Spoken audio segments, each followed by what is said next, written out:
ஏர்போர்ட்டில் வச்சு பேட்டி கேட்குறாங்க. அப்போ அதில் ஒரு நிருபர் கேட்குறாரு, எந்தெந்த நிறுவனங்கள் தான் நீங்கள் போய் பேசி கூட்டு வர போகிறீங்க அப்படின்னு கேட்குறாரு.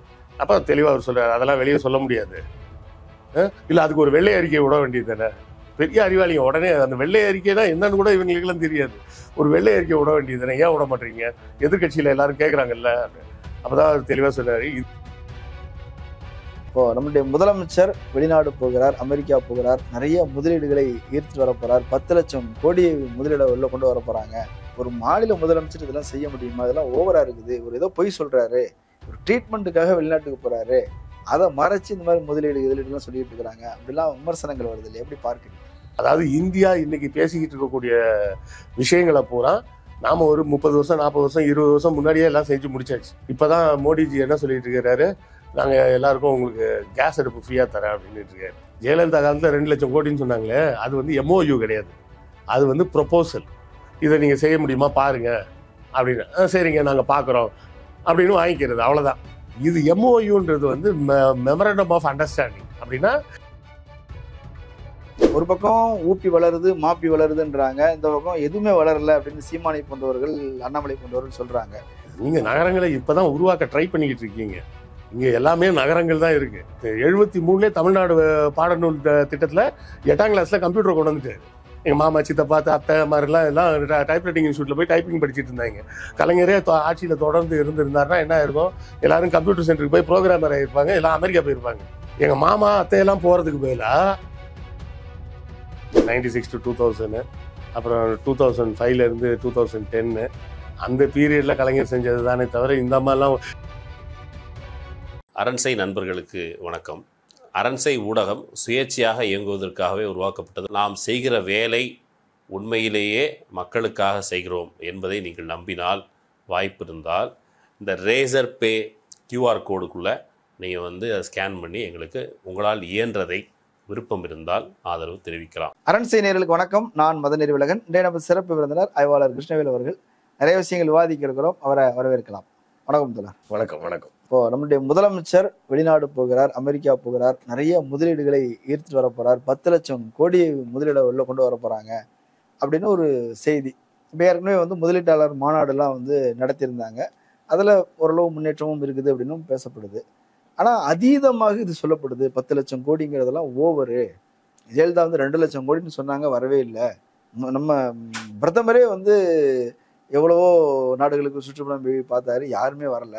ஒரு மாநில முதலமைச்சர் இதெல்லாம் செய்ய முடியுமா? இதெல்லாம் ஓவரா இருக்குது. ஒரு ஏதோ பொய் சொல்றாரு, ஒரு ட்ரீட்மெண்ட்டுக்காக வெளிநாட்டுக்கு போறாரு, அதை மறைச்சு இந்த மாதிரி முதலீடுலாம் சொல்லிட்டு இருக்கிறாங்க அப்படிலாம் விமர்சனங்கள் வருது இல்லை, எப்படி பார்க்குறீங்க? இது நீங்க இந்த மாரிதாஸோட வீடியோ பார்த்தீங்கன்னு நினைக்கிறேன். அதனாலதான் அந்த மருத்துவ ட்ரீட்மெண்ட் எனக்கு தெரிஞ்சு உலகத்தில் இருக்கக்கூடிய எல்லா வியாதியும் வந்து ஸ்டாலின் தலையில் எழுதிட்டாங்க ஆல்ரெடி. அவருக்கு இந்த வியாதி இருக்கு, அந்த வியாதி இருக்கு, அது இருக்கு, இது இருக்கு. கடைசியாக நான் கேள்விப்பட்டப்போ என்ன பொருளி வந்ததுன்னா, அவருக்கு மாதம் ஒரு தடவை ரத்தம் ஏற்றணும். டேங்கா டெய்லி காலையில் 8 மணிக்கு டேங்க்ல வாட்டர் ஃபில் பண்ணுன்ற மாதிரி மாதம் அவருக்கு ரத்தத்தை ஏற்றணும், இல்லைன்னா அவர் செத்து போயிடுவாரு.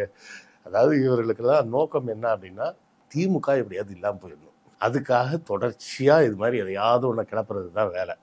நீங்கள் 1960களின் தொடக்கத்தில் பார்த்தீங்கன்னு வச்சிங்களேன், அதாவது இந்தியா சுதந்திரம் அடைந்து அந்த முதல் ஒரு 10 வருஷம் இருக்கக்கூடிய காலத்தில் பீகாரும் தமிழ்நாடும் ஒரே ஸ்டேஜில் தான் இருந்தது.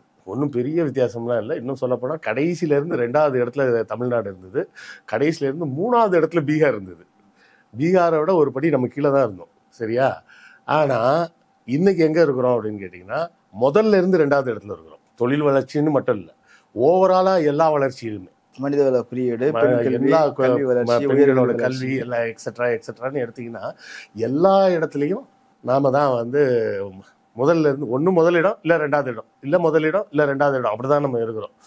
ஸோ இப்போ இந்த இது வந்து இவர்களால் ஏற்றுக்க முடியல. பீகார் வந்து இன்னைக்கு கடைசியிலேருந்து 3வது இடத்துல இருந்தது கடைசி இடத்துக்கே போயிடுச்சு. அப்போ பீகாரும் நாமும் ஒரே இடத்துல இருந்தப்போ இருந்து நம்ம எப்படி மேலே வந்தோம்? இதில் உங்களுக்கு வட இந்தியாவில் வந்து அந்த காலத்தில் ஹிந்தி படிக்கணும்னு அவங்க சொன்னதுக்கு ஒரு அர்த்தம் என்னன்னா, படித்தா வட இந்தியாவில் எங்கேயா போய் வேலைக்கு சேர்ந்துடலான்னு அவங்க சொல்கிற காரணம் என்னன்னா, குஜராத்தில் கொஞ்சம் தொழில் வளர்ச்சி, மகாராஷ்டிராவில் பெரிய அளவில் தொழில் வளர்ச்சி இருந்தது. அப்போ அங்கே போய் வேலை செய்யணும்னா ஹிந்தி தெரியணுன்றதுக்காக அந்த காலத்தில் சொல்லிட்டு இருந்தாங்க.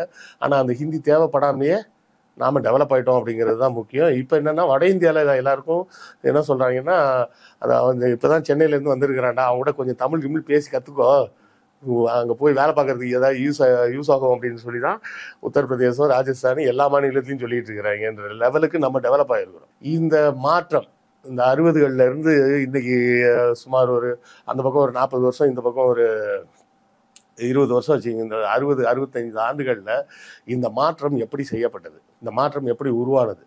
இது ஒரே நாளில் நடந்த மேஜிக்லாம் கிடையாது, ஒரே நாளில் மேஜிக்கும் பண்ண முடியாது. அப்போ என்ன செஞ்சுருக்கிறாங்க அப்படின்னு சொன்னால், கான்ஷியஸாக சில வேலைகளை செஞ்சுக்கிட்டே வராங்க. முதல்ல என்ன செய்கிறாங்கன்னா, ஃபுட் கார்பரேஷன் மாதிரியே நம்ம தமிழ்நாடு சிவில் சப்ளைஸ்னு ஒன்று ஆரம்பித்து உணவை வந்து, ஏன்னா சாப்பாடு தான் ஃபஸ்ட்டு, அந்த உணவை வந்து உணவு பாதுகாப்புக்கு உண்டான நடவடிக்கை எடுக்கணுன்ற ரூபாய்க்கு 3 படி லட்சியம் 1 படி நிச்சயம் அப்படின்னு சொல்லி அண்ணா சொல்லி தான் உள்ளே வர்றாரு. அது வந்து ஒரு 6 மாதம் செஞ்சாங்க, அதுக்கு மேலே நான் செய்ய முடியலன்னு விட்டுட்டாங்கன்னு வைங்களேன். அப்போ வந்து இந்த மாதிரி பிடிஎஸ் ஷாப்புன்றது வந்து சிட்டிஸில் மட்டும்தான் இருக்கும், கிராமத்துலலாம் கிடையாது. அப்போ கோயம்புத்தூர்லேயும் சென்னையில் மட்டும்தான் இருந்தது, அங்கே அதில் மட்டும்தான் கொடுக்க ட்ரை பண்ணாங்க. அதன் பிறகு கலைஞரின் காலம் வரும்போது தான் இதை வந்து கிராமங்கள் வர கொண்டு போகிறாங்க. நியாய விலைக்கடைகள் அப்படின்னு சொல்லி எல்லாம் கொண்டு வந்து இன்னைக்கு தேதிக்கு பார்த்தீங்கன்னா தமிழ்நாட்டில் குறைஞ்சது ஒரு 40,000 ரேஷன் கடைகள் இருக்குது அப்படின்னு சொல்லலாம். சென்னை, கோயம்புத்தூர்னு 2 ஊரில் இருந்தது போக இன்னைக்கு கிட்டத்தட்ட ஒரு 40,000 கடைகள் அதை கொண்டாடுறாங்க. உணவுக்கு அடுத்ததாக முக்கியமான விஷயம் என்னென்னா டிரான்ஸ்போர்ட். மக்கள் வந்து ஒரு இடத்துல இருந்து இன்னொரு இடத்துக்கு ஈஸியாக போக முடியணும். அப்படி போக முடிஞ்சாதான் வாய்ப்புகளை தேட முடியும். சரிங்களா? இப்போ நீங்கள் வட இந்தியாவிலலாம் போய் பார்த்தீங்கன்னா பஸ்ஸுன்னு ஒன்றே கிடையாது. அது லாரி மாதிரி ஒரு வண்டி இருக்கும், அதுலேயே ஆடு மாடு ஈடு எல்லாத்தையும் ஏற்றிப்பாங்க. மாடை ஏற்ற மாட்டாங்க, ஆடு கோழி மனுஷன் எல்லாரும் சேர்ந்து ஏறி தான் போவாங்க. லக்கேஜ் எல்லாத்தையும் ஏற்றிப்பாங்க. அது வந்து அது பஸ் மாதிரி ஒன்றுன்னு தான் சொல்லலாமே தவிர அது பஸ்ஸுன்னெலாம் சொல்ல முடியாதுன்ற மாதிரி அங்கே இன்னும் டிரான்ஸ்போர்ட் அப்படி தான் இருக்குது. காரணம் என்னென்னா ரோடு இன்ஃப்ராஸ்ட்ரக்சர் கிடையாது. நீங்கள் பஸ்ஸு போகணும்னா முதல்ல ரோடு வேணும். அப்போ அந்த சாலைகளை கிராமங்கள் வர கொண்டு போய் சேர்த்து அந்த கிராமங்கள் வர லாஸ்ட் மைல் கனெக்டிவிட்டின்ற மாதிரி அந்த கிராமத்தில் வர போய் பஸ்ஸை கொண்டு போய் சேர்க்குறாங்க. மூணாவதாக அதுக்கு முன்னாடியே அவங்க பண்ண வேலை என்னென்னா பள்ளிகள். காமராஜர் கொஞ்சம் திறந்தார், அதுக்கு முன்னாடி நீதி கட்சி காலத்துலேருந்து ஆரம்பிச்சாரு. நீதி கட்சி காலத்தில் திறந்தது ஒரு 20,000 பள்ளிகள் இருந்ததுங்க. அதை வந்து மொத்தமாக மூட்டாரு ராஜாஜி. அதுக்கப்புறம் அதில் ஒரு 6,000 பள்ளிகளை திரும்பி காமராஜர் திறந்தார். அதுக்கு பிறகு தான் வந்து நம்ம பள்ளிகளை வந்து இந்த அளவுக்கு கொண்டு வந்து சேர்த்துருக்குறோம். இப்போ நான் படிக்கிற காலத்துலலாம் பார்த்தீங்கன்னா, நான் வந்து சொல்கிறது 70களோட கடைசிலலாம் நான் வந்து திருவண்ணாமலையில் படிக்கணும்னா மொத்தமே அந்த ஊரில் வந்து ஒரு 2 ஸ்கூலு ஒரு 3 ஸ்கூல் தான் இருக்கும். அதுலேயும் ஒரு ஸ்கூல் வந்து ஃபுல்லாக கேர்ள்ஸ் ஹை ஸ்கூலாக இருக்கும், அங்கே நம்ம போக முடியாது. மிச்சம் வந்து திருவண்ணாமலையில் நான் படித்தப்போ அங்கே டேனிஷ் மிஷன் ஹையர் செகண்டரி ஸ்கூல்னு ஒரே ஒரு ஸ்கூல் தான், இன்னொன்று பெண்களுக்கான ஒரு ஸ்கூலு, வேறு ஸ்கூலே கிடையாது. இப்போ அப்படிலாம் கிடையாது, நடந்து போகணும். கிட்டத்தட்ட 4 கிலோமீட்டர் 5 கிலோமீட்டர் நடந்து வேற போகணும், பஸ்ஸும் கிடையாது, டவுன் பஸ்ஸும் இருக்காது அப்பெல்லாம். அப்போ இப்போ பாருங்க 500 மீட்டருக்கு ஒரு ஸ்கூல் நீங்கள் பார்க்கலாம். ஒரு ஸ்கூல்லேருந்து இன்னொரு ஸ்கூல் பார்த்தீங்கன்னா அதிகபட்சமே ஒரு 500 மீட்டர் தூரத்துக்குள்ளேயே அடுத்தடுத்த ஸ்கூல்ஸ் இருக்கிற அளவுக்கு, அது தனியார் பள்ளியும் சேர்த்து சொல்கிறேன், அரசு பள்ளிகளையும் சேர்த்தே சொல்கிறேன், இந்த அளவுக்கு பள்ளிகளை கொண்டு வந்தோம். பள்ளிகளை கொண்டு வரும்போதே அந்த பள்ளிகள் ஃபுல்லாக ரிஃபைன் ஆகி வரும்போதே, நான் படிக்கிற காலத்தில் பார்த்தீங்கன்னா தமிழ்நாட்டில் மொத்தமே 8 இன்ஜினியரிங் காலேஜ் தான். 90ல் நான் டிகிரி முடிச்சிட்டேன். நான் 87ல் நான் +2 முடிக்கும்போது மொத்தமே தமிழ்நாட்டில் 8 இன்ஜினியரிங் காலேஜ், 2 வேளாண் கல்லூரி, ஒன்று கோயம்புத்தூரில், இன்னொன்று திருநெல்வேலியில், பிஎஸ்சி அக்ரின்னு சொல்கிறோமே அந்த கல்லூரிகள். Medical college 6 medical college, Tirunelveli, Madurai, Trichy, Coimbatore, சென்னையில் 2 கல்லூரி. இந்த 6 கல்லூரி தான் மருத்துவக் கல்லூரி, வேறு கல்லூரிகளே கிடையாது. அப்போ என்ன பண்ணுறாங்க, அடுத்த கட்டமாக இன்ஜினியரிங் காலேஜஸ் நிறைய திறக்க ஆரம்பிக்கிறாங்க, மெடிக்கல் காலேஜஸ் நிறைய. இன்னைக்கு மெடிக்கல் காலேஜ் நம்மகிட்ட 40 காலேஜ் கிட்ட இருக்குது, இன்ஜினியரிங் காலேஜ் 500 காலேஜுக்கு மேலே இருக்குது. ஆர்ட்ஸ் அண்ட் சயின்ஸ் காலேஜோட எண்ணிக்கையை விட இன்ஜினியரிங் காலேஜோட எண்ணிக்கை வந்து ஜாஸ்தி. அப்போ என்ன ஆகுது, அடுத்த கட்டமாக எல்லாரும் இன்ஜினியரிங் படிக்க வராங்க. வரும்போதே என்ன பண்ணுறாங்க, டைடல் பார்க்கை கொண்டு வர்றாரு. இந்தியாவிலேயே முதல் முறையாக ஐடி அப்படின்னு சொல்லி அதுக்கு ஒரு பாலிசியை உருவாக்கின ஒரே மாநிலம் நம்ம மாநிலம் மட்டும்தான். இந்த பாலிசி படி நம்ம வேலை செய்யணும் அப்படின்னு. அப்போ என்ன ஆகுது, காலேஜை முடிச்சு அவன் வெளியே வரும்போதே இந்த ஐடி காரிடார் ரெடி ஆகுது, டக்குன்னு வேலை கிடைக்க ஆரம்பிக்குது. இதுக்கு நடுவுலையே பார்த்தீங்கன்னா ஐடி மட்டும்தான் தொழில்னு கிடையாது, அதுக்கு முன்னாடி இருந்தே சிப்காட்ன்ற பேரில் எல்லா இடங்கள்லையும் சிப்காட் அப்படின்ற பேரில் எல்லா இடங்கள்லையும் தொழிற்பேட்டைகளை உருவாக்குறாங்க. அப்போ அந்த தொழிற்பேட்டைகளை உருவாக்குறது, அதுக்கு எம்எஸ்எம்இலாம் இப்போ தான் பெருசாக பேசிக்கிட்டு இருக்காங்க. அதெல்லாம் நம்ம அன்றைக்கே செஞ்சு முடிச்சாச்சுன்னு நம்ம சொல்லலாம். அதாவது இந்தியா இன்னைக்கு பேசிக்கிட்டு இருக்கக்கூடிய விஷயங்களை பூரா நாம் ஒரு 30 வருஷம் 40 வருஷம் 20 வருஷம் முன்னாடியே எல்லாம் செஞ்சு முடிச்சாச்சு. இப்போ தான் மோடிஜி என்ன சொல்லிட்டு இருக்கிறாரு, நாங்கள் எல்லாருக்கும் உங்களுக்கு கேஸ் அடுப்பு ஃப்ரீயாக தரேன் அப்படின்னு இருக்காரு. அந்த கேஸ் அடுப்புக்கு கேஸ் சிலிண்டர் வாங்குறதுக்கே அவன்கிட்ட காசு இல்லை. காசு இல்லைன்னு சொல்கிறத விட அவன் அதை விட எனக்கு சீப்பாக எருவரட்டியே இருக்குது, எங்கள் வீட்டு மாடு போடுற சாணியை போட்டு நானே எரிச்சிக்கிறேன்னு அவன் போயிடுறான் அந்த பக்கம். நீங்கள் இந்த டிக்டாக் வீடியோஸ் மாதிரி உள்ள வீடியோஸ்லாம் பாருங்களேன். நம்ம தமிழ்நாட்டில் போடுற வீடியோஸ் பார்த்தீங்கன்னா எல்லா தரப்பு மக்களும் இருப்பாங்க. கிராமத்துலேயும் இருப்பாங்க, அதுக்கு அடுத்த சைஸ் நகரத்தில் இருப்பாங்க, அதுக்கு அடுத்த சைஸ் நகரத்தில் இருப்பாங்க, பெரிய நகரத்தில் இருப்பாங்க, மீனவர்கள் இருக்கிறாங்க, பழங்குடிகள் இருக்கிறாங்க, எல்லாருமே இருப்பாங்க. ஆனால் நீங்கள் வட இந்தியாவில் பார்த்தீங்கன்னா 2 டைப் தான் நீங்கள் பார்க்க முடியும். ஒன்று பழன்னு ஒயிட்டாக இருப்பாங்க, உட்காந்து அந்த பைக்கே 5 லட்சம் ரூபா பைக், அந்த மாதிரி ஒரு பைக்கில் உட்காந்துட்டு டிக்டாக் வீடியோ போடுவாங்க. இல்லைன்னா கிராமத்தில் எருவராட்டி அடுப்பு வச்சு சமைக்கிற வீடியோ போடுவாங்க. இது 2 பூசாத வீடு, செவுரு பூசாத வீடு, வாசல் இருக்காது, துணியை போட்டு கட்டன் மாதிரி கட்டி தொங்க விட்டுருப்பாங்க. அப்போ இந்த டிவைடு எவ்வளோ பெருசாக இருக்கு பாருங்க. ரிச் அண்ட் புவருக்குள்ள இடைவெளி வந்து எவ்வளோ, இங்கே நமக்கு அந்த இடைவெளி தெரியல. இன்னொரு விஷயம் என்னன்னா, இந்தியன் ஆவரேஜ் வந்து எவ்வளோ பேர் வந்து விவசாயத்தில் ஈடுபட்டிருக்காங்க அப்படின்னு பார்த்தீங்கன்னா 52% வந்து விவசாயத்தில் ஈடுபட்டிருக்காங்க. இது வந்து நல்ல விஷயம் தானே அப்படின்ற நம்ம அண்ணன் சீமான் இந்த 52 வந்து நீங்க 100 ஆக்கணும் அப்படி எல்லாரையும் விவசாயத்துக்கு கொண்டு. ஆமா, எல்லாரையும் விவசாயத்துக்கு கொண்டு வந்தா அந்த நாடு உருப்படாம போயிடுச்சுன்னு, நாசமா போயிடுச்சுன்னு அர்த்தம். அந்த 52னா என்னங்க அர்த்தம்? இப்ப நீங்க நான் 2 பேர் உட்காந்துருக்கோம், நான் விவசாயம் பண்றேன், அதுல இருந்து வர்ற சோறை நீங்களும் நானும் சாப்பிட்றோன்னு அர்த்தம். அதாவது ரொம்ப பழைய பிரிமிட்டிவ் மெத்தட்ல விவசாயம் பண்ணிட்டு இருக்கோம், அதுல அவுட்புட் அவ்வளவுதான் வருது. நான் ஒருத்தங்க விவசாயம் பண்றதை வச்சு நீங்களும் நானும் மட்டும்தான் சாப்பிட முடியுது அப்படின்னு அர்த்தம். அப்போ இந்த பர்சன்டேஜ் வந்து குறையணும். அமெரிக்காவில் விவசாயத்தில் ஈடுபடுறவங்களோட பர்சன்டேஜ் எவ்வளோ தெரியுங்களா? 6%. சுவிட்சர்லாந்து, டென்மார்க் போன்ற நாடுகள்லாம் வந்து பால் பொருட்கள் விவசாயம் தான் வந்து பெரிய ஜிடிபியில் பெரிய பங்கு வகிக்கக்கூடியது. சுவிட்சர்லாந்தில் விவசாயம் சார்ந்த தொழிலில் இருக்கிறவங்களோட எண்ணிக்கை எவ்வளோன்னு கேட்டிங்கன்னா 4%. 4% இருந்துக்கிட்டு நாட்டோட ஜிடிபியில் அதிகமான கான்ட்ரிபியூஷனை கொடுக்குறது யாருன்னா விவசாயம். அப்படின்னா அவன் என்ன பண்ணுறான்? நவீனப்படுத்துறான்னு அர்த்தம். நம்ம இன்னும் கையாலேயே நாற்று நட்டுக்கிட்டு இருக்கிறோம் அப்படின்னு இன்னும் நிறைய பேருக்கு தெரியாது. நம்மளுடைய அந்த அக்ரிகல்ச்சர் யூனிவர்சிட்டிலாம் எதுக்கு ஓப்பன் பண்ணாங்கன்னு கேட்பாங்க. அங்கே மிஷினே தயார் பண்ணி வச்சுருக்காங்க நாற்று நட்டுறதுக்கு. நீங்கள் உட்காந்து குனிஞ்சுலாம் நட்டுக்கிட்டு இருக்க வேணாம். அந்த மிஷினில் கொண்டு நாற்றுகளை மொத்தமாக அடுக்கி வச்சுட்டு அந்த மிஷினை அப்படியே ஓட்டிட்டு போனீங்கன்னா அது நாற்றை நட்டுக்கிட்டு போயிடும். இல்லை, எந்திரங்கள் வந்துச்சு அப்படின்னா வேலை வாய்ப்புகள் குறைஞ்சிரும், மக்கள் கஷ்டப்படுவாங்க. இல்லைங்க, மக்கள் படிச்சுட்டு வேற வேலைக்கு போட்டோம்னு நான் சொல்கிறேன். ஊரில் 10 பேர் இருக்காங்கன்னா 5 பேர் விவசாயம் பண்ணி இப்போ மிச்சம் 5 பேருக்கும் சேர்த்து சோறு போடுற அளவுக்கு தான் விவசாயம் பண்ண முடியுதுன்னா அந்த விவசாயத்தை எடுத்து என்ன கருமத்துக்கு பண்ணணும்?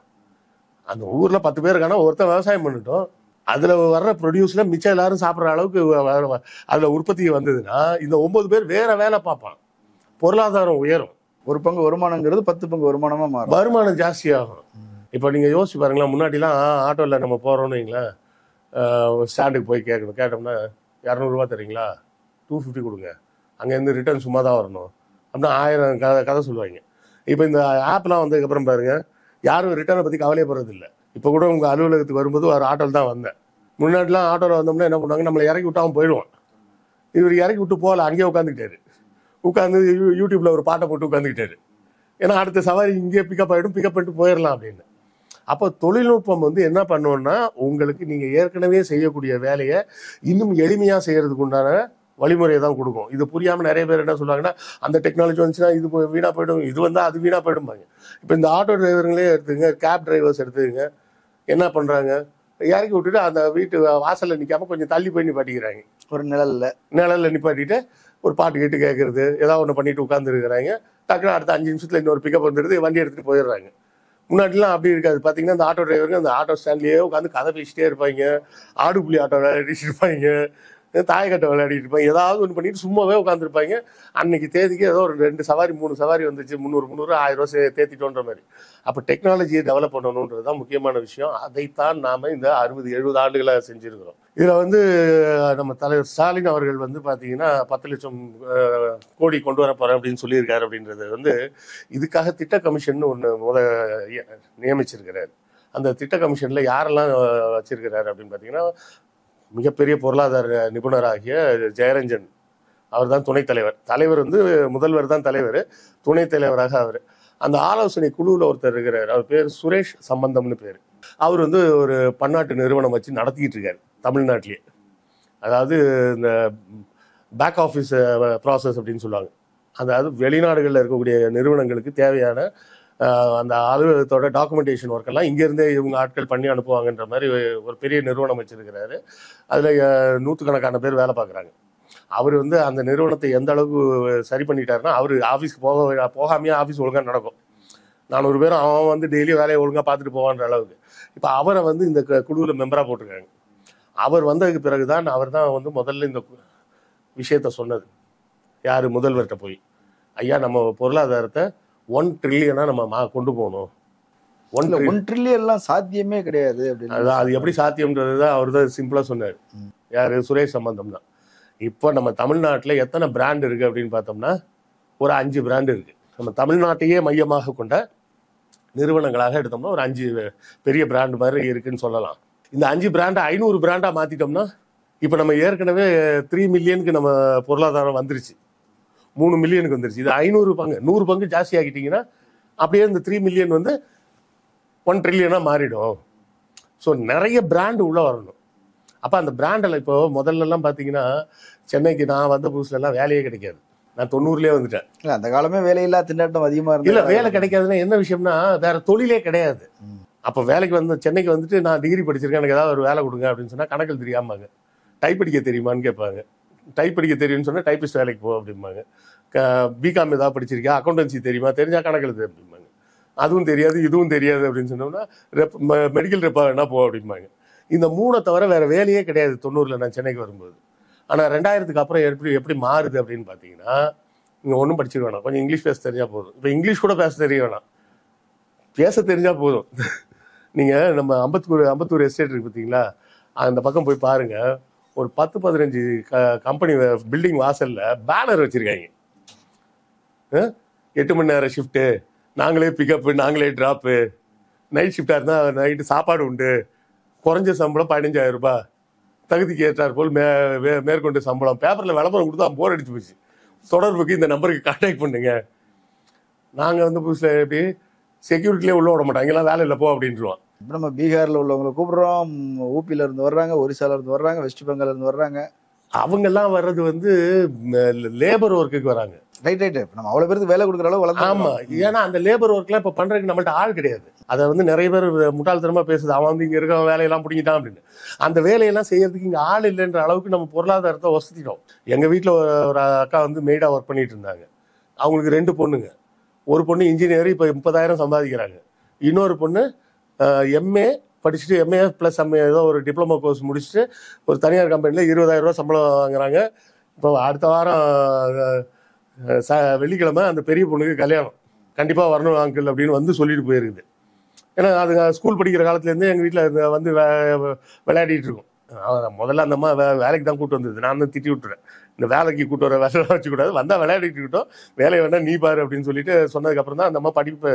அதே போல் எனக்கு தெரிஞ்ச ஒரு கொத்தனார் ஒருத்தர், அவர் வந்து இப்போ கொத்தனார் வேலைக்கெல்லாம் போகிறதில்ல. ஏன்னா அவர் பையன் வந்து சிவில் இன்ஜினியரிங், 2 பேரும் சேர்ந்து கன்ஸ்ட்ரக்ஷன் ஆஃபீஸ் போட்டாங்க. இப்போ அடுத்த தலைமுறையில் எல்லாரும் அந்த கீழே இருந்தவங்களாம் ஒரு படி மேலே வந்துட்டாங்க, உச்சாணி கொம்புக்கு போயிட்டாங்கன்னு சொல்ல, அந்த லெவலை விட்டு அடுத்த ஸ்டெப்புக்கு மேலே வந்துட்டாங்க. அப்போ என்ன ஆகுது, இது பூராமே எப்படி சாத்தியமாகுதுன்னா இந்த விஷயங்கள்ல தான் சாத்தியமாகுது. இப்போ நம்ம சென்னையில் பார்த்தீங்கன்னா இருக்கிறதுல முக்கியமான கார் கம்பெனி பூரா இங்கே தான் இருக்குது. ஹுண்டாய், மாதிரி கார் நுகர்வு கூட தமிழ்நாட்டில் அதிகம்ன்றாங்க. அது ஆட்டோமேட்டிக்காக நடக்கும். ஹுண்டாய் கம்பெனி இருக்கட்டும், ஹோண்டா, நிசான், ரெனால்ட் நிசான் 2 சேர்ந்து தான் ஒன்றா வந்திருக்கிறாங்க. ஃபோர்டு இருந்தது மூடிட்டு போயிட்டான் அவன். இப்படி பார்த்தீங்கன்னா பெரிய பெரிய கார் பிராண்ட் கம்பெனி பூரா இங்கே வந்துடுறான். எதனால திருப்பி எல்லா கார் கம்பெனி இங்கே வருவான் அப்படின்னு கேட்டிங்கன்னா, முதல்ல ஒரு கார் கம்பெனி வருவான், வந்த உடனே அதை தொட்டு வரக்கூடிய ஆக்சிலரி ஒர்க்கு, அவனுக்கு தேவையான நட்டு போல்ட் எல்லாம் தயார் பண்ணுறது துணை நிறுவனங்கள் உருவாகும். அது ஆக்சிலரி ப்ரொடக்ஷன் அப்படின்னு சொல்லுவாங்க. அப்போ இன்னொரு கார் கம்பெனி வரும்போது எங்கே யோசிப்பான்னா, பெங்களூர் போய் நம்ம ஒரு கார் கம்பெனி செட் பண்ணி அதுக்கு அந்த துணை நிறுவனங்களெல்லாம் உருவாகிற வர வெயிட் பண்ணுறதுக்கு பதிலாக ஏற்கனவே அந்த நிறுவனங்கள் இங்கேயே இருக்குது, நம்மளும் அங்கேயே போயிட்டோம்னா அப்போ என்ன, ஒருத்தன் நட்டு செய்கிறவன் வருவான் பார்ப்பான், அவன் செய்கிறானே நம்மளும் ஒரு கடையை போடு, ஒரு 10 பேர் அதில் எம்ப்ளாய் ஆகிடுவான். அதுல நட்டு சேர நிறுவனத்தில் வேலை செஞ்சவரை இன்னொரு கடையை போடுவாரு. இன்னொரு கடையை போடுவார். நீங்கள் இதில் பார்த்தீங்கன்னா திருச்சியில் பார்த்தீங்கன்னா சித்தார் வெசல்ஸ் அப்படின்னு ஒரு கம்பெனி இருக்குது. CETHAR, சித்தார் வெசல்ஸ்னு. அந்த கம்பெனி ஆரம்பிச்சது யார் தெரியுங்களா? பிஹெச்எல்ல வேலை பார்த்து ரிட்டையர் ஆனவங்க. அவங்களும் அதே மாதிரி பாய்லர் செய்கிறதுக்கு தனியாக ஒரு கம்பெனி போட்டாங்க திருச்சியில். புரியுதுங்களா? அப்போ இப்படி தான் வரும். ஒரு சொல்ல முடியாது, ஒரு கட்டத்தில் வந்து தனியாக ஒரு தமிழ்நாடு கார் கம்பெனியோ ஒன்று உருவானாலும் உருவாகலாம், இதில் நல்ல எக்ஸ்பீரியன்ஸ் ஆகி வந்தாங்கன்னா. அப்போ இதெல்லாம் செஞ்சுட்டு இப்போ இவரோட நோக்கம் வந்து இவங்க வந்து அவர் ஆஸ்திரிக்கு போகிறாரு, அது போகிறாரு, இது போகிறாரு அடிச்சு விட்டுட்டு இருக்கிறாங்க. இவர் போகிறது வந்து முக்கியமாக அடுத்த கட்டமாக சர்வீஸ் இண்டஸ்ட்ரி தான் இப்போதைக்கு டாப் கியரில் போயிட்டுருக்கு. அப்போ அதன் தொடர்பாக டெஸ்லா, கூகுள், மைக்ரோசாஃப்ட் இது போன்ற பெரிய நிறுவனங்கள் எல்லாம் இங்கே கொண்டு வரணும் அப்படின்னு பிளான் பண்ணுறாரு. ஐஃபோன் ஏற்கனவே வந்துருச்சு. ஐஃபோன் ஆல்ரெடி வந்தாச்சு. ஃபாக்ஸ்கான் மூலமாக ஐஃபோன் ஆல்ரெடி வந்தாச்சு. ப்ரொடக்ஷன் சீக்கிரமாக ஆரம்பிக்க போகிறாங்க. ஏர்போர்ட்டில் வச்சு பேட்டி கேட்குறாங்க. அப்போ அதில் ஒரு நிருபர் கேட்குறாரு, எந்தெந்த நிறுவனங்கள் தான் நீங்கள் போய் பேசி கூட்டு வர போகிறீங்க அப்படின்னு கேட்குறாரு. அப்போ தெளிவாக அவர் சொல்கிறார், அதெல்லாம் வெளியே சொல்ல முடியாது. இல்லை அதுக்கு ஒரு வெள்ளை அறிக்கை விட வேண்டியது தானே. பெரிய அறிவாளிங்க உடனே அந்த வெள்ளை அறிக்கைனா என்னன்னு கூட இவங்களுக்கெல்லாம் தெரியாது. ஒரு வெள்ளை அறிக்கை விட வேண்டியது தானே, ஏன் விட மாட்டீங்க? எதிர்கட்சியில் எல்லாரும் கேட்குறாங்கல்ல. அப்போ தான் அவர் தெளிவாக சொன்னார், இதுக்கெல்லாம் வெள்ளை அறிக்கையை விட முடியாதுங்க. இப்போ தான் பேச போகிறோம். பக்கத்து மாநிலத்துக்காரன் வெயிட்டிங்கில் இருப்பான், நம்ம யார்கிட்ட போய் பேச போகிறோன்னு. பின்னாடியே அவனும் போவான். நம்ம சைன் பண்ணி முடிச்சதுக்கு அப்புறம் தான் நம்ம வந்து வெளியே சொல்ல முடியும், அதுக்கு முன்னாடி சொல்ல முடியாது. இல்லை அதுலேயும் சொல்கிறாங்க, நிறைய நிறுவனங்களோட புரிந்துணர்வு ஒப்பந்தங்கள்லாம் போட்டுக்கிறாங்க. அது புரிந்துணர்வு ஒப்பந்தமாகவே இருக்குது, நடைமுறைக்கு எதுவுமே வரதில்லை, சும்மா இதெல்லாம் ஒரு ட்ராமா.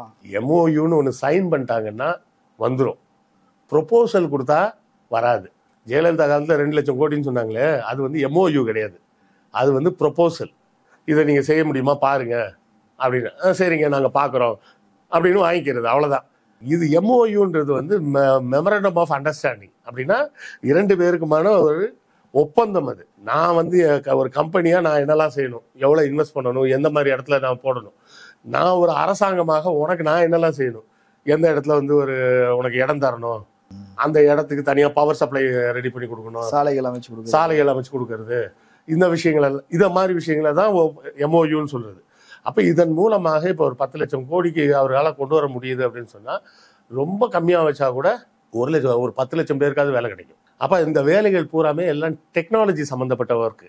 அப்போ படித்த இன்ஜினியர்களுக்கெல்லாம் மறுபடியும் ஒரு பெரிய வேலை வாய்ப்பாக அமையும். வெளிநாடுகளில் வேலை பார்க்குறவங்க இந்தியாவுக்கு வர்றதுன்னு முடிவு பண்ணாங்கன்னா அவங்க வந்து என்ன பண்ணுவாங்க? அண்ணன் சீமான் சொல்கிற மாதிரி மாடா மிக்க முடியும். அவங்க வரும்போது இங்கே அதே மாதிரி ஒரு நிறுவனம் இருக்குன்னா வந்துடுவாங்க. அது மட்டும் இல்லாமல் அந்த நிறுவனங்களே வந்து அவங்கள்ட்ட வேலை பார்க்குற ஆளுங்களை பார்ப்பாங்க. இதெல்லாம் நீங்கள் கொண்டு வர்றதுனால என்னையாவது பிரயோஜனம்? அதனால நான் நாளிலேருந்து நான் கார் வாங்கி பங்களா வாங்கி செட்டில் ஆக போகிறேன்னா நான் அதே ஆட்டோ தானே ஓட்ட போகிறேன் அப்படின்னு கேட்பாங்க. சென்னையில் நமக்கு தொழில் நிறைய வரும்போது என்னாகும், நிறைய பேர் எம்ப்ளாய்டாக மாறுவாங்க. நிறைய பேர் எம்ப்ளாய்டாக மாறும்போது எல்லாருக்கும் சம்பளம் கிடைக்கும். இப்போ எனக்கு வந்து மாத வருமானம் வந்து 10,000 ரூபான்னு வச்சுக்கிங்க. நான் ஆட்டோவில் போவேனா? பஸ்ஸில் தான் போவேன். இல்லை பஸ்ஸு கூட இப்போ இங்கேருந்து அவ்வளோ கொஞ்சம் நடந்து கூட போயிடலான்னு கூட, பக்கமாக இருந்தால் நடந்து கூட போயிடுவேன். ஆனால் இதே எனக்கு மாத சம்பளம் 1 லட்சமாக இருந்தால் ஆட்டோவில் செலவு பண்ணுறது பெரிய விஷயங்கள்ல, டாக்ஸி. அப்போது வருமானம் நிறைய இருக்கக்கூடிய நபர்கள் நிறைய இருக்கக்கூடிய பகுதியில் படிப்பறிவு இல்லாமல் ஸ்கில்லை டிபெண்ட் பண்ணி ஒர்க் பண்ணுறவங்க, தங்களுடைய கைத்திறமையை மட்டும் நம்பி வேலை செய்யக்கூடியவங்க. ஒரு பிளம்பரை கூப்பிட்டு வேலை செய்ய சொல்கிறோம், 10,000 ரூபா தான் சம்பளம்னா என்ன பண்ணுவோம்? ஒழுகுற குழாய்க்கு துணியை போட்டு சுற்றிடுவோம். அது பாட்டுக்கு நல்ல டைட்டாக சுற்றிட்டேன் ஒழுகலை அப்படின்னு சொல்லிவிடுவோம். இந்த 1 லட்ச ரூபா சம்பளமாக இருக்குன்னா என்ன பண்ணுவோம்? டக்குன்னு ஒரு ஃபோனை போட்டு ஒரு பிளம்பரை வர சொல்லி, என்னப்பா பாரு சார் ஒரு 1000 ரூபா, சரி பண்ணு அப்படின்னு. ஸோ என்ன ஆகும், மற்றவர்களுக்கு கிடைக்கக்கூடிய எம்ப்ளாய்மெண்ட் வந்து இன்டைரக்டான எம்ப்ளாய்மெண்ட் நிறைய. சில்லறை தொழில்கள், சிறு தொழில்கள் எல்லாருமே பெருசாக கணக்கு பார்க்க மாட்டாங்க. ஆமாம். இப்போ எனக்கு என்ன ஒரு கேள்வி அப்படின்னா, பிஜேபி ஆட்சிக்கு வந்து பிறகு டபுள் இன்ஜின் சர்க்கார் அப்படின்னு பிஜேபி ஆளக்கூடிய மாநிலங்கள் இவங்கெல்லாம் வந்து ஸ்டார்ட் அப் அது இதுன்னு நிறைய செய்கிறாங்க. பாருங்கள் ஊபியை பாருங்கள், ஊபியில் வந்து ஒரு யோகி ஆதித்யநாத் வந்து நிறைய அப்படி பாய்ச்சல் வேகத்தில் போகிறாரு. மத்திய பிரதேசத்தில் உள்ள முதலமைச்சர் கோயம்புத்தூருக்கு வந்து மீட்டிங் போட்டு இங்கே உள்ள தொழிலதிபர்கள்லாம் மத்திய பிரதேசத்துக்கு வாங்க, நான் உங்களுக்கு செஞ்சு கொடுக்குறேன்லாம் சொல்கிறேன். அப்படி இப்போ அண்ணாமலை சொல்கிறாரு, அதனால் நான் அங்கே வந்து போகாமல் இருந்தேன் அப்படிலாம் சொல்கிறாரு. முதலமைச்சர் வெளிநாடு போய் பெருசாக ஒன்றும் சாதிக்கலை, எல்லாமே ஃபெயிலியர் அப்படின்ற மாதிரி அவர் சொல்கிறார். இப்போ இவர் சொல்கிறாரு, சீமான் சொல்கிறாரு, இத்தனை லட்சம் பேருக்கு வேலை, இத்தனை லட்சம் பேர் வேலைன்னா நம்ம கண்ணு முன்னாடி ஒன்றுமே தெரியலையேங்க, எதுவுமே நடக்கலையேங்க அப்படின்றார். ஒரு பக்கம் ஊப்பி வளருது, மாப்பி வளருதுன்றாங்க. இந்த பக்கம் எதுவுமே வளரல அப்படின்னு சீமானை போன்றவர்கள், அண்ணாமலை போன்றவர்கள் சொல்றாங்க. அவரோட லெவலுக்கு வந்து தமிழ்நாட்டுல வந்து தான் முதலீடே கேட்க முடியுது. வெளிநாடுகளுக்கு எல்லாம் போனா எவனும் திரும்பி கூட பார்க்க மாட்டாங்க. அந்த அளவுக்கு தான் அங்க வந்து இன்ஃப்ராஸ்ட்ரக்சர் அவைலபிளா இருக்கு. ஸ்கில்டு லேபரும் கம்மியா தான் இருக்குது. முதல்ல படிச்ச ஆள் வேணும்ல உங்களுக்கு. இப்போ நீங்க அந்த கவு பெல்ட்னு சொல்றாங்கல்ல, ராஜஸ்தான், ஹரியானா, மத்திய பிரதேஷ், உத்தரப்பிரதேஷ், சத்தீஸ்கர், ஜார்க்கண்ட், பீகார், இந்த ஸ்டேட் எல்லாத்தையும் சேர்த்து தொழிற்சாலைகள், சிறு குறு தொழிற்சாலைகள் எல்லாம் சேர்த்தீங்கன்னா ஒரு 34,000 தொழிற்சாலைகள் இருக்கு. இதுல வந்து உத்தரப்பிரதேசத்தோட மக்கள் தொகை மட்டும் எவ்வளோன்னு பார்த்தீங்கன்னா 24 கோடியோ என்னவோ. தமிழ்நாட்டோட 3 பங்கு ஜனத்தொகைங்க. நம்ம வந்து 8 கோடின்னு வச்சுக்கிட்டீங்கன்னா இந்த உத்தரப்பிரதேசம் மட்டும் 3 கோடி மக்கள் ஜாஸ்தி, 3 மடங்கு ஜாஸ்தி. 3 கோடியில் 3 மடங்கு மக்கள் இருக்காங்க. இந்த 5 மாநிலங்களையும் 5-6 மாநிலங்களையும் சேர்த்து மொத்தம் இருக்கிறது 34,000 தொழிற்சாலைகள். தமிழ்நாட்டில் மட்டும் இருக்கிற தொழிற்சாலைகள் 38,000. அப்போ யார் வளர்ந்தவங்க? இல்லை, அங்கே பல நகரங்களை வந்து உருவாக்கிட்டு இருக்கிறாங்க. நீங்க நகரங்களை இப்பதான் உருவாக்க ட்ரை பண்ணிக்கிட்டு இருக்கீங்க. இங்க எல்லாமே நகரங்கள் தான் இருக்கு. நம்ம தமிழ்நாட்டில் 75% மக்கள், அதாவது நகர்ப்புற குடியிருப்புகள்ல தான் வாழ்றாங்க. விவசாயம் அல்லாத தொழில்கள் இருக்கிறவங்க தான் இடத்துல தான் வாழ்றாங்க. 25% தான் கிராமங்கள்ல வாழ்றாங்க. அவங்க தான் விவசாயம் பண்ணிட்டு இருக்காங்க. நம்ம இதுல சொன்னோமே, இந்தியா ஆவரேஜ் வந்து 52% விவசாயம் பண்றாங்கன்னு. தமிழ்நாடு பர்சன்டேஜ் வந்து வெறும் 32% தான் விவசாயத்துல ஈடுபடுறவங்க. சரியா? இதை தாண்டி இன்னொரு விஷயம் பாருங்க. வடக்கெல்லாம் போனீங்கன்னா பெருசா ஒரு நகரம் 2 நகரம் பார்க்கலாம். தலைநகரம், மேக்சிமம் இன்னொன்று எக்ஸ்ட்ரா. ஒரு மாநிலத்தில். ஆமா, மகாராஷ்டிரான்னு எடுத்தீங்கன்னா மும்பை விட்டா பூனே, பெங்களூர் விட்டா மைசூர், இல்லைன்னா ஹூப்ளியை சொல்லலாம். ஆந்திராவில் எடுத்தீங்கன்னா ஒரே ஒரு ஹைதராபாத் தான். விஜயவாடா சொல்லுவாங்க, ஆனால் விஜயவாடா வந்து ஹைதராபாத்தோட கம்பேர் பண்ணுற அளவுக்கு பெருசு கிடையாது. மத்திய பிரதேசில் ஏதாவது ஒரு சிட்டி பேர் சொல்லுங்க அப்படின்னு கேட்டால் யாருக்குமே பேரே ஞாபகத்துக்கு வராது. மேபி லக்னோ, கான்பூரை சொல்லலாம். சரிங்களா? பீகாரில், ஒரிசால ஏதாவது பேர் உங்களுக்கு கேள்விப்பட்ட மாதிரியாவது இருக்கா? எதுவுமே. ஏன்னா அங்கெல்லாம் வந்து நகரங்களே கிடையாது. குஜராத்ல பாட்னா, புவனேஸ்வர் அப்படிங்கறதெல்லாம் அது வந்து தலைநகரங்க. வேற நகரம் கேட்கிறேன். குஜராத்ல எடுத்துக்கிட்டீங்கன்னா ஒரு 2-3 பேர் சொல்லலாம். அஹமதாபாத், சூரத், ஆனந்த். ஆனந்த் வந்து அந்த பாலை வச்சு ஆனந்த். சூரத் வந்து மில்ஸ் வச்சு சூரத். வேற. ஆனா நீங்க தமிழ்நாடு எடுங்க, எல்லாமே பெரிய சிட்டி தான். பக்கத்துல கேரளால எடுத்துங்க, ட்ரிவாண்ட்ரம், கொச்சின். தமிழ்நாட்டை பொறுத்த வரைக்கும் எடுத்துக்கிட்டோம் அப்படின்னா சென்னை, கோயம்புத்தூர், மதுரை, திருச்சி, சேலம், ஈரோடு, வேலூர், திருப்பூர், நாமக்கல் வரைக்கும் தொழில் வளர்ச்சி இருக்கு. தொழில் வளர்ச்சி தான். தூத்துக்குடியும், நாமக்கல் இல்லைன்னா தமிழ்நாடு இல்லை, இந்தியா பூராமே முட்டை கிடையாது. பிக்கு அந்த பக்கம் தூத்துக்குடி, அப்படி தூத்துக்குடி, திருநெல்வேலி, அப்புறம் இந்த பக்கம் வந்தீங்கன்னா விருதுநகர், சிவகாசி இல்லைன்னா பட்டாசே கிடையாது. அப்போ நீங்க எந்த பக்கம் திரும்பினாலும் நமக்கு இருக்கிறது வந்து ஃபுல்லா நகரங்கள் தான். அப்போ நம்ம வளர்ந்துருக்கோமா, அவங்க வளர்ந்துருக்கிறாங்களா? இதுதான் திராவிட மாடல். இப்போ இந்த 10 லட்சம் அவர் கொண்டு வரும்போது அது ஒரு பெரிய பாய்ச்சலை கொடுக்கும். 1 ட்ரில்லியன் கண்டிப்பாக இந்த டேர்ம் ஆட்சி முடியறதுக்குள்ள 26க்குள்ள அவர் அச்சீவ் பண்ணிடுவார். தமிழ்நாட்டுடைய வளர்ச்சி அப்படின்னு சொல்லும்போது அப்போ ஆரம்பத்தில் 100 ஆண்டுகளுக்கான வேலைகள் இருக்குது. நீதி கட்சியோடைய வேலை இருக்குது. அவங்க பங்களிப்பு செஞ்சிருக்கிறாங்க. காமராஜர் காலத்தில் வேலை செஞ்சிருக்கிறாங்க, அண்ணா வேலை செஞ்சிருக்கிறாரு, கலைஞர் வேலை செஞ்சிருக்கிறாரு. இதெல்லாம் நீங்க சொல்றீங்க. ஆனா இடையில எம்ஜிஆர், ஜெயலலிதா 2 பேர் இருக்கிறாங்களா, இவங்களை ஏன் சொல்ல மாட்டேன்றீங்க? அவங்களுக்கு பங்களிப்பு. நடுவில் 13 வருஷம் தமிழ்நாட்டை நாசம் பண்ணது எம்ஜிஆர் தாங்க. 1 வருஷம் 2 வருஷம் இல்லை, 13 வருஷம் தமிழ்நாட்டை நாசப்படுத்தினது எம்ஜிஆர் தான். அவர் சத்துணவு போட்ட ஒரு விஷயத்தை தவிர வேற எதையாவது ஏடிஎம்கே காரணாவது சொல்லுவீங்களா? என்ன செஞ்சார் எம்ஜிஆர்? சத்துணவு போட்டார், அப்புறம் சத்துணவு போட்டாரு, அப்புறம் சத்துணவு போட்டாரு. இது ஒன்னதான் திருப்பி சொல்லுவாங்க. வேற எதையாவது சொல்லுங்க. அம்மையார் ஜெயலலிதா தொலைநோக்கு திட்டம். அடுத்த 10 ஆண்டுகளுக்கு பிறகு என்ன செய்ய போறோம்? அந்த 13 வருஷம் எம்ஜிஆர் இல்லாம கலைஞர் இருந்திருந்தாருன்னு வைங்களேன், 90களில் நான் டிகிரி முடிக்கும் போது நான் வேலை தேடி அவ்வளோ கஷ்டப்பட்டுருக்க மாட்டேன். அதுக்குள்ள அவர் வேற ஏதாவது ஒன்று பண்ணி வச்சிருந்திருப்பாரு, வந்த உடனே வேலை கிடைச்சிருக்கும். சரிங்களா? இப்போ அவர் 75லயே கம்ப்யூட்டர் கோர்ஸ் எல்லாம் 73லயே கொண்டு வந்துட்டாரு. 73லயே தமிழ்நாடு பாடநூல் திட்டத்துல 8ஆம் கிளாஸ்ல கம்ப்யூட்டர் கொண்டு வந்துட்டாரு. 73ன்றது நான் பிறந்து 3 வயசான காலகட்டங்க. எங்கள் மாமா, சித்தப்பா, அத்தை மாதிரிலாம் எல்லாம் டைப்ரைட்டிங் இன்ஸ்டியூட்டில் போய் டைப்பிங் படிச்சுட்டு இருந்தாங்க. கலைஞரே ஆட்சியில் தொடர்ந்து இருந்திருந்தாருன்னா என்ன இருக்கும்? எல்லாரும் கம்ப்யூட்டர் சென்டருக்கு போய் ப்ரோக்ராமர் ஆகிருப்பாங்க, எல்லாம் அமெரிக்கா போயிருப்பாங்க. எங்கள் மாமா, அத்தையெல்லாம் போகிறதுக்கு பதிலாக அவங்க பிள்ளைங்க காலத்தில் தான் இப்போ போகிறாங்க எல்லாரும். ஆனால் இப்போ ஜெயலலிதா நவீன தனியார் மயம் காலகட்டத்தில் வந்தவங்க, அவங்க சில வேலைகள் செய்ய தானே செஞ்சாங்க. என்ன செஞ்சாங்க? டான்சினால தான் அவங்களே எழுதி வச்சுக்கிட்டாங்க அவங்க பேரில். அப்புறம் கேட்டால் இது என் கையெழுத்தே இல்லை அப்படின்ட்டாங்க. அப்போ ஜட்ஜி தலையில் அடிச்சுக்கிட்டு அதான் சொன்னார், கையெழுத்தே உங்களுக்கு இல்லைன்னு நீங்களே சொன்னால் அப்புறம் நான் வேற என்னத்தை சொல்லி தொலைய? அப்போ யாரோ போலி டாக்குமெண்ட்டுன்னு சொல்கிறீங்களா? சரி அந்த டாக்குமெண்ட்டை கிழிச்சு போட்டு அந்த இடத்த டான்சில திருப்பி கொடுங்க அப்படின்னு தீர்ப்பு எழுதி கொடுத்துட்டு போனாரு. 91, 96 காலகட்டம் விட்டுருங்க. ஆனா அதுக்கு பிறகு 2001 இருந்து 2006 காலகட்டமோ அல்ல அது 2011க்கு பின்னாடியோ அவங்க இந்த மாதிரி மூலதனத்தை ஈர்ப்பதுக்கான அதெல்லாம் மாநாடுகள் ஒன்றும் நடத்தினாங்க. பண்ணலங்க. எல்லாமே நடுவில் கலைஞர் 2 பீரியட் வந்தப்போ அவர் செஞ்சது தான். 96 to 2000, அப்புறம் 2005 இருந்து 2010 அந்த பீரியட்ல கலைஞர் செஞ்சது தானே தவிர இந்த அம்மா செஞ்சதுல நான் பாராட்டக்கூடிய ஒரே ஒரு விஷயம் என்ன பாராட்டுவேன்னா, இந்த அம்மா உணவகம் ஒன்று நான் உண்மையிலே பாராட்டுவேன், மனதார பாராட்டுவேன். அதெல்லாம் குறை சொல்ல முடியாது. அந்த இடத்துல நம்ம அதில் குறை சொல்லக்கூடாது. அது வந்து உண்மையிலே அருமையான ஒரு திட்டம். இன்னைக்கு அதை பார்த்துட்டு எல்லாரும் அங்கங்கே அதே மாதிரி நம்ம ஒன்று ஆரம்பிக்கலாமா பல மாநிலங்கள்ல அப்படின்னு எல்லாரும் திட்டம் போட்டுக்கிட்டு இருக்கிறாங்க. ஒரு சில மாநிலம் ஆரம்பிச்சிட்டாங்கன்னு கூட சொன்னாங்க. இப்போ நம்ம ஸ்டாலின் அவர்கள் வந்த பிறகு உரிமை தொகைன்னு 1000 ரூபாய் கொடுக்குறாரு. இப்போ அதை பார்த்துட்டு கர்நாடகாவில் நாங்கள் 2000 ரூபாய் கொடுக்குறோன்னு நேற்று பணத்தை கொடுத்துருக்குறாங்க. சரி, கொடுக்கட்டும், சந்தோஷம்தான். ஏழைகளுக்கு போய் பணத்தை கொண்டு போய் சேர்க்கறதுல அது யார் செஞ்சாலும் வரவேற்கக்கூடியது தான்.